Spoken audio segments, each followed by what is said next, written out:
చరణ్ గారు ఈ సమ్మె మొత్తం హామీలు అమలయ్యేదాకా సాగుతుందని చెప్తున్నారు. ఒకటి వెంకన్న గారు అన్న దాంట్లో చాలా వ్యాలిడ్ పాయింట్. ఏదైతే పల్లె వెలుగు ఎక్స్ప్రెస్ బస్సుల్లో మాత్రమే మహాలక్ష్మి అమలవుతుంది, ఆ బస్సుల సంఖ్య పెంచలేదు మీరు. దాంతో ఒక్కొక్క దాంట్లో 50-60 మంది వెళ్ళాల్సిన దాంట్లో 100 మంది 120 మంది సార్ ఇక్కడ కాంగ్రెస్ ప్రభుత్వం రాకముందు ఆక్యుపెన్సీ రేషియో 69% ఉంది. మహాలక్ష్మి పథకం ద్వారా 98% అయింది, కొన్ని రూట్లలో 100%. అదే అందుకే బస్సులు అదే చెప్తున్నా సార్, నేను చెప్తున్నా అదే సార్, నాకు అవకాశం ఇవ్వండి. 35 లక్షల నుంచి 35 లక్షల నుంచి ప్రయాణికులు 65 లక్షలకు పెరిగారు, కొన్ని రూట్లలో 100% పైగా. ఇది కూడా మళ్ళీ 52 సార్ 52 రోజులు 2800 కొత్త బస్సులు రాష్ట్రం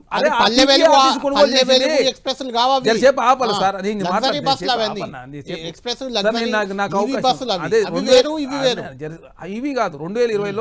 2020 నుండి పెండింగ్ లో ఉన్న ఏదైతే ఆర్పిఎస్ 280 కోట్ల రూపాయలు రాష్ట్ర ప్రభుత్వం చెల్లించింది.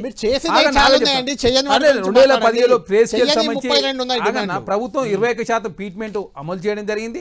పెండింగ్ లో ఉన్నట్టు కరువు భత్యం పూర్తి స్థాయి చెల్లించారు. 2021 పే స్కేల్ అంశం ఉద్యోగుల ఆరోగ్య భద్రత కోసం ప్లీజ్ రూపాయలు చెల్లిస్తా ఉంది. ఈ డిమాండ్లు అదేనా టీజీఆర్టీసీ సంబంధించిన అదేవిధంగా హాస్పిటల్ 17 కోట్ల 20 లక్షలు కిషాన్ గారు.